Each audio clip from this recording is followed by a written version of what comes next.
Hi, ഞാൻ സലു. ഇന്ന് ഞാൻ കാണിക്കുന്ന വീഡിയോ അപ്സൈഡ് ഡൗൺ ഹാങ്ങിങ് പ്ലാന്ററിനെ കുറിച്ചാണ്. തല കീഴായിട്ട് നമ്മൾ ചെടികൾ നടുന്ന രീതിയാണ്. സ്ഥലപരിമിതികളുള്ളവർക്കും അതുപോലെ ഫ്ലാറ്റിലൊക്കെ താമസിക്കുന്നവർക്ക് ഹാങ് ചെയ്തിടാൻ പറ്റുന്ന രീതിയിലുള്ള ഒരു പ്ലാന്റിങ് രീതിയാണ് കാണിക്കുന്നത്. ഇതിനാവശ്യമായിട്ടുള്ള സാധനങ്ങൾ എന്തൊക്കെയാണെന്ന് നമുക്ക് നോക്കാം. ആദ്യം വേണ്ടത് നല്ല ഒരു ക്ലോത്ത് ബാഗാണ്. അത് ഞാൻ ഇവിടെ എടുത്തിരിക്കുന്ന വൈറ്റ് കളറിലെയാണ്. ശരിക്കും ഒരു കണ്ടെയ്നർ ബോക്സ് എടുക്കുമ്പോഴും വൈറ്റ് കളർ തന്നെ എടുക്കാൻ ശ്രമിക്കുക. അപ്പം നമ്മൾ സോയിലൊക്കെ ഇട്ട് കഴിഞ്ഞാലും വെളിയിൽ കാണില്ല. ഞാനിപ്പോൾ എടുത്തിരിക്കുന്നത് ട്രാൻസ്പെറൻ്റ് ആയിട്ടുള്ളതാണ്, കാരണം എൻ്റെ കയ്യിൽ അതേ ഉണ്ടായിരുന്നുള്ളൂ. അപ്പം അതാണ് ഞാൻ എടുത്തിരിക്കുന്നത്. പ്ലാസ്റ്റിക് കണ്ടെയ്നറിൻ്റെ അതേ സെയിം സൈസിലാണ് ഞാൻ സർക്കിൾ ചെയ്തിരിക്കുന്നത്. അങ്ങനെ 4 എണ്ണം എടുക്കുക. നമുക്കിനി ഈ സെയിം സൈസിൽ തന്നെ നമുക്ക് കട്ട് ചെയ്തെടുക്കാം, റൗണ്ട് സർക്കിളായിട്ട്. അത് എടുക്കുന്ന സമയത്ത് ഒരു കാര്യം കൂടെ ശ്രദ്ധിക്കുക. നമ്മൾ കണ്ടെയ്നർ എടുക്കുമ്പോഴത്തേക്ക് അത് നല്ല ടൈറ്റായിട്ടുള്ള ഒരു കണ്ടെയ്നർ ആയിരിക്കണം.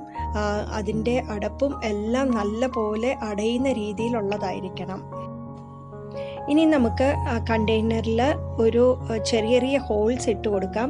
പക്ഷേ ഞാനിവിടെ കാണിച്ചിരിക്കുന്നത് പോലെ ഹോൾസ് ഇടുന്ന സമയത്ത് രണ്ടറ്റത്തും ഒരു ഇച്ചിരി വലുപ്പമുള്ളതും അതുപോലെ നടുക്കൊരു കുറച്ചും കൂടെ വലുപ്പമുള്ളത് കൊടുക്കണം. ഞാൻ കൊടുത്തപ്പോൾ ചെറുതാണ് കൊടുത്തത്, എന്നാലേ നമുക്ക് ഇതുവഴി വെള്ളം ഒഴിക്കാൻ പറ്റത്തുള്ളൂ.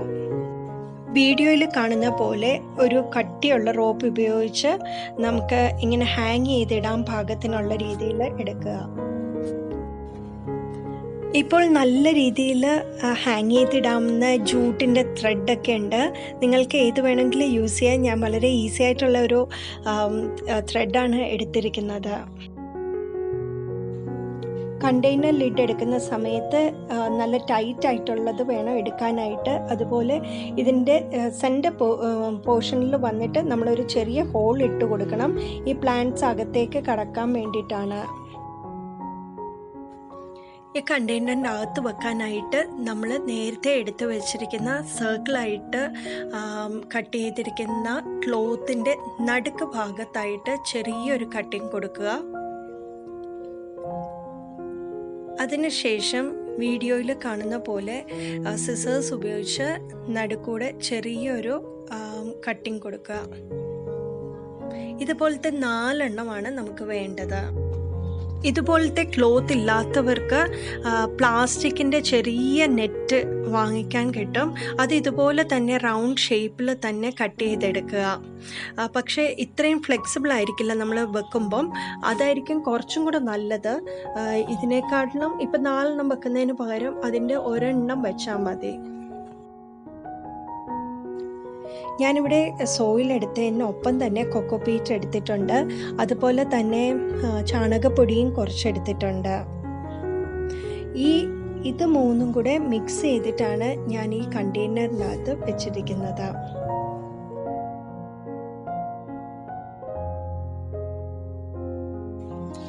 ലിഡ് നേരത്തെ നമ്മൾ കട്ട് ചെയ്ത് വെച്ചിട്ടുണ്ടായിരുന്നു, സെൻറ്റർ പോർഷൻ.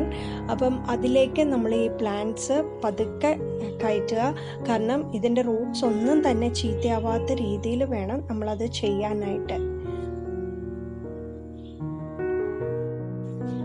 ഇനി നമുക്ക് കുറച്ച് ക്ലേ ബോൾസ് ഇട്ട് കൊടുക്കാം. എക്സസായിട്ട് വാട്ടർ വരുവാണെങ്കിൽ പോലും ഇത് വലിച്ചെടുക്കുന്നതാണ്. ഇനി നമ്മൾ നേരത്തെ കട്ട് ചെയ്ത് വെച്ചിരിക്കുന്ന ക്ലോത്ത് നമ്മൾ 3 എണ്ണം ഒരുപോലെ ഈ റൗണ്ട് ഷേപ്പിൽ ഇങ്ങനെ കയറ്റുകയാണ്. ആ ലിഡിൻ്റെ അതേ ഷേപ്പിൽ തന്നെ നമ്മൾ വെക്കുവാണ്. ഇനി 4ാമത്തെ ക്ലോത്ത് നമ്മൾ ഓപ്പോസിറ്റ് ഡയറക്ഷനിലാണ് വെച്ചിരിക്കുന്നത്.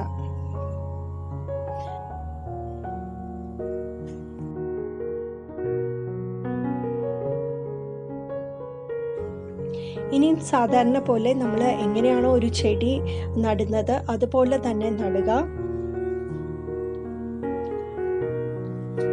ആ അപ്സൈഡ് ഡൗൺ ഹാങ്ങിങ് പ്ലാന്റേഴ്സിൻ്റെ ഏറ്റവും വലിയ ബെനിഫിറ്റ് എന്താണെന്ന് വെച്ച് കഴിഞ്ഞാൽ പെട്ടെന്ന് തന്നെ ഈ ചെടി സാധാരണ പോട്ടിൽ കാണുന്നതിനേക്കാളും നന്നായിട്ട് വളരുന്നത് കാണാൻ സാധിക്കും. ഇതുപോലെ തന്നെ നമുക്ക് വെജിറ്റബിൾസ് വേണമെങ്കിലും നടാം. കാരണം ഒട്ടും സ്പേസ് ഇല്ലാത്ത ഏരിയയാണ് നിങ്ങളുടെ ഗാർഡൻ എങ്കിൽ നിങ്ങൾക്ക് ഇതുപോലെ ഹാങ് ചെയ്തിടാവുന്നതാണ്. നിങ്ങൾക്ക് വേണമെങ്കിൽ മേലത്തെ ഭാഗം കുറച്ച് കട്ട് ചെയ്തതിന് ശേഷം 2 സൈഡിലായിട്ട് ഹാങ് ചെയ്ത് വേണമെങ്കിലും ഇടാം. നമുക്ക് ഇടയ്ക്കിടയ്ക്ക് വളമൊക്കെ കൊടുക്കണം എന്നുണ്ടെങ്കിൽ ആ രീതിയിൽ മേളിൽ കൂടെ തന്നെ ഇട്ട് കൊടുക്കാം. ഇപ്പം മണി പ്ലാന്റിന് പ്രത്യേകിച്ച് വളങ്ങളൊന്നും ആവശ്യമില്ല. അതുകൊണ്ടാണ് ഞാൻ മേളിൽ ചെറിയ ചെറിയ ഹോൾസ് ഇട്ടിരിക്കുന്നത്. നിങ്ങൾക്ക് വേണമെങ്കിൽ മേളത്തെ ഭാഗം കട്ട് ചെയ്തെടുക്കാം. ഫസ്റ്റ് 2 to 3 ഡേയ്സ് മാത്രമേ ഇതിൻ്റെ അകത്തുനിന്ന് ചെറുതായിട്ട് ഡ്രോപ്പായിട്ട് വെള്ളം താഴേക്ക് വരത്തുള്ളൂ. അല്ലാത്ത സമയങ്ങളിൽ കുറച്ചും കൂടെ കഴിയുമ്പം ഈ സോയിലെല്ലാം ഒന്ന് സെറ്റ് ആകുമ്പോഴത്തേക്ക് പിന്നെ താഴോട്ട് വെള്ളം വീഴത്തില്ല. പിന്നെ അതുപോലെ ഞാൻ നേരത്തെ പറഞ്ഞ കണക്ക് മേലത്തെ ഭാഗം കട്ട് ചെയ്ത് വെക്കുവാണെങ്കിൽ മേളിൽ സൈഡിൽ കൂടെ തന്നെ ഹാങ് ചെയ്ത് 2 സൈഡിലും ഹാങ് ചെയ്തിടാം. അങ്ങനെയാണെങ്കിൽ നിങ്ങൾക്ക് വളമൊക്കെ ഇട്ട് കൊടുക്കാം. ഇതിപ്പം പ്രത്യേകിച്ച് ഈ ഒരു പ്ലാന്റിന് ഒരുപാട് കെയർ വേണ്ട, അതുകൊണ്ടാണ് ഈ രീതിയിൽ ചെയ്തിരിക്കുന്നത്. അതുപോലെ നിങ്ങൾക്ക് കുറച്ച് ഡിസൈനൊക്കെ ചെയ്ത് കുറച്ചും കൂടെ ഈ ഒരു കണ്ടെയ്നർ കുറച്ചും കൂടെ ഭംഗിയാക്കി എടുക്കാം.